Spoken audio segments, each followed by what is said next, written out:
नमस्कार दोस्तों, NG news Haryana में आपका स्वागत है। आज नरवाना के लघु सचिवालय में, और आपको पता है देश के अंदर एक मुद्दा चला हुआ है अग्निपथ, यानी कि 4 साल के लिए जो हमारे देश के जवान हैं उनको 4 साल के लिए नौकरी मिलेगी। ये जो एक नौकरी का जो बहाना सरकार की तरफ से दिया जा रहा है, देश के अंदर भारी विरोध इसका किया जा रहा है, क्योंकि जब हर सेक्टर में जब प्राइवेट कर दिया गया था तो एक जो हमारे देश के जवान थे, एक ऐसी जगह बची हुई थी जहां पर लगता था कि जो ये आर्मी है, एयरफोर्स है, ये लगता है कि ये नहीं प्राइवेट होगी। लेकिन जब 4 साल की अग्निपथ योजना आई है, इस योजना से तय हो चुका है कि हर जो सेक्टर है, हर डिपार्टमेंट है, वो प्राइवेट होने जा रहे हैं। और इसका विरोध पूरे देश के अंदर हो रहा है। देख सकते हैं कितना भारी विरोध है।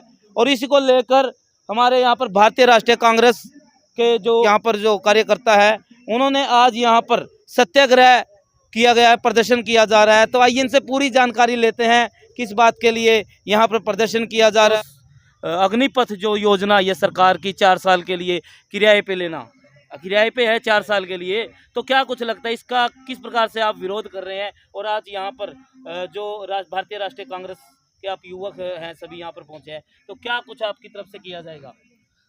आज पूरे हरियाणा प्रदेश में भारतीय राष्ट्रीय कांग्रेस और हरियाणा प्रदेश कांग्रेस कमेटी द्वारा फैसला लिया गया था, हर विधानसभा क्षेत्र में मिनी लघु सचिवालय का एसडीएम जो कार्यालय उसके सामने शांतिपूर्ण धरना प्रदर्शन किया जाएगा। इसी कड़ी में आज पूरे हरियाणा प्रदेश में धरना प्रदर्शन चल रहे हैं और शांतिपूर्ण चल रहे हैं। जो सरकार ये अग्निवीर योजना लेके आई है, इससे युवाओं का खिलवाड़ किया जा रहा है। ये जो 4 साल की नौकरी कह रहे हैं, 4 साल बाद क्या करेंगे युवा?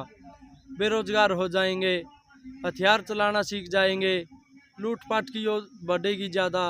सरकार क्या चाहती है? युवा बेरोजगार हो, लूटपाट में सम्मिलित हो, इनका भविष्य अंधकार में हो जाए। तो सरकार की नीति है, जो बीजेपी सरकार जब से सत्ता में आई है, युवाओं के भविष्य से खिलवाड़ करने की नीति बनाती रही है।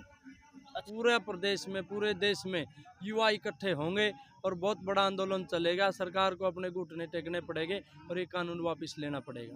हाँ जी भाई साहब, तो आज कोई ज्ञापन भी दिया जाएगा आपकी तरफ से? एसडीएम को ज्ञापन दिया जाएगा। आज जो ये क्या कुछ बातें उसमें आपने मेंशन की है? ये यही है भाई, ये बिल जो सरकार लेके आई इसको वापस लिया जाए। जो भर्ती पहले सुचारू रूप से चल रही थी, ऐसे सुचारू रूप से उनके पेपर लिए जाए और भर्ती की जाए सेना में। अच्छा, 4 साल की जो स्कीम है, क्या कुछ बातें आपको समझ में आई? भी जो 4 साल की स्कीम है, इनसे कितना फ़ायदा होगा, कितना नुकसान होगा, कुछ ऐसी बातें समझ में आई? ये सरकार सिर्फ इस देश को मिटाने के लिए चली हुई है।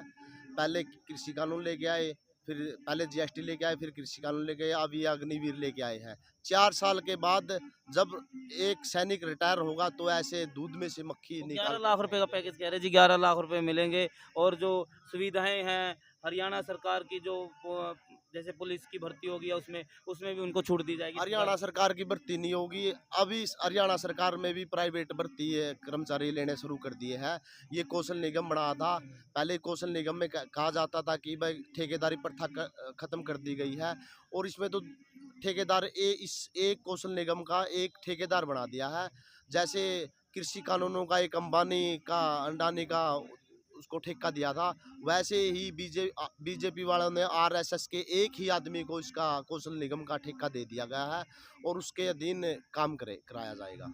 नमस्कार सर, ये जो अग्निपथ योजना है सरकार की, और सरकार बड़े बड़े दावे कर रही है कि आने वाले युवाओं को बहुत फायदा होगा उसको, आपको क्या कुछ लगता है कि ये जो सरकार बातें कर रही है कि फायदा होगा युवाओं को, तो ये सही है या गलत है? क्या फायदा होने वाला है युवाओं को, और युवा किस प्रकार से इनके लिए बातचीत कर रहे हैं? 4-5 योजना लाई।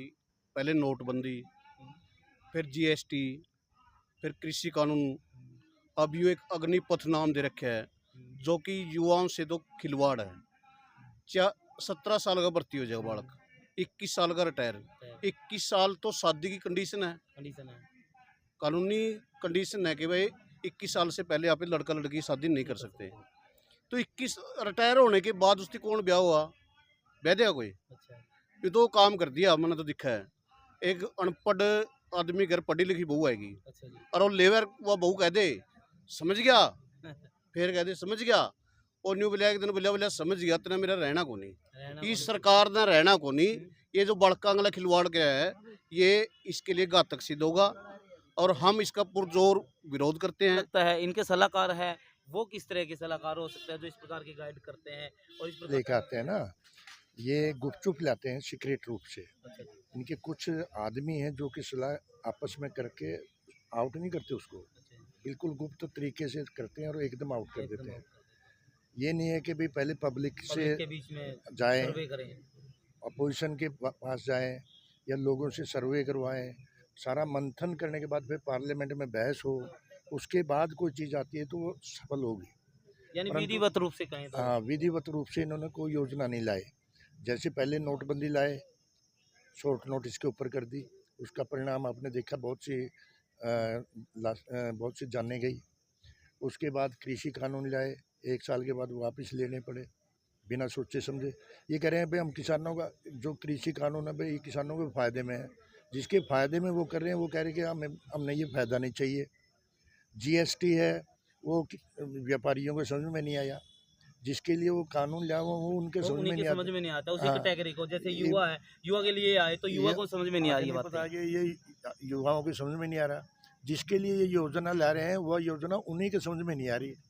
तो ये बिना मंथन के, बिना विचार के, बिना सूझबूझ के एकदम से ला देते हैं। नहीं है बस। ठीक है, तो अभी हम बात करेंगे, संजीव कल्याण जी है, जाने माने चेहरे हैं। सर नमस्कार।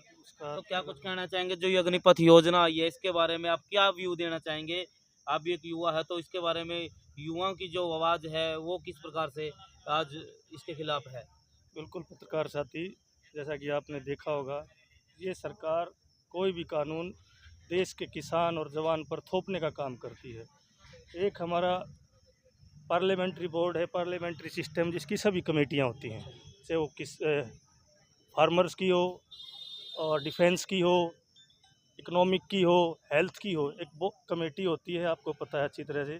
उस कमेटी से बिना विचार के, बिना विमर्श किए एक कानून को आप थोपने का काम, एक युवाओं पे थोपने का काम कर रहे हैं। और ये सरकार पिछली अपनी गलतियों से सीख लेने का काम भी नहीं करती।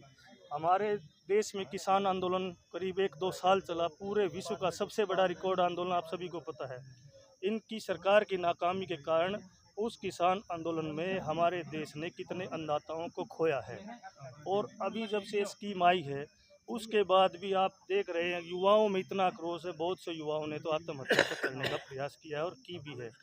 तो आज युवाओं का एक जोश आपको और बताऊंगा, ताल्लू में जहां एक युवा ने फांसी खाई थी और अपना जींद गुलकनी में कई दिन पहले काम हुआ है, तो वहां से आज युवाओं का आक्रोश पैदल यात्रा के दौरान वहां से भी चल रहा है।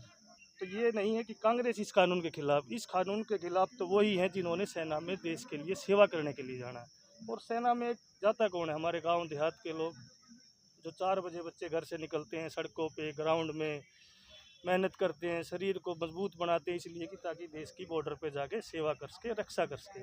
कोई भी हर देश का नागरिक हो, चाहे किसान हो, मजदूर हो, कर्मचारी हो, व्यापारी हो, हर आदमी अपने देश के लिए अपनी भागीदारी देने का मादा रखता है। तो हमारी कांग्रेस पार्टी की तो यही आशा है, उम्मीद है कि ये सरकार इस कानून को वापस ले, नौजवानों के भविष्य से ना खेले। भी देख सकते हैं जो अग्निपथ योजना है सरकार के द्वारा 4 साल के लिए हमारे देश को जवानों को रखा जाएगा और उसके बाद रिटायरमेंट की जाएगी। कहीं ना कहीं आक्रोश है युवाओं में, जवानों में, और इसके खिलाफ अब कांग्रेस के युवा जो जवान है, युवा साथी हैं, वो भी आंदोलन कर रहे हैं। आज देख सकते हैं नरवाना के लघु सचिवालय में आज सत्याग्रह आंदोलन इनकी तरफ से किया गया है, कांग्रेस पार्टी की तरफ से, और पूरे देश के अंदर बवाल मचा हुआ है इसको लेकर। मैं भी आपसे एक क्वेश्चन पूछना चाहूंगा, जो भी भाई वीडियो देख रहे हैं, आप कमेंट में जरूर राय दें कि 4 साल के बाद जो युवा घर वापस लौटेंगे तो क्या करेंगे। सबसे बड़ा सवाल जो क्वेश्चन है इसका कमेंट में राय जरूर रखें। एनजी न्यूज़ की खास रिपोर्ट दिखाई जा रही है नरवाना के लघु सचिवालय से। धन्यवाद। वंदे मातरम। जय हिंद, जय भारत।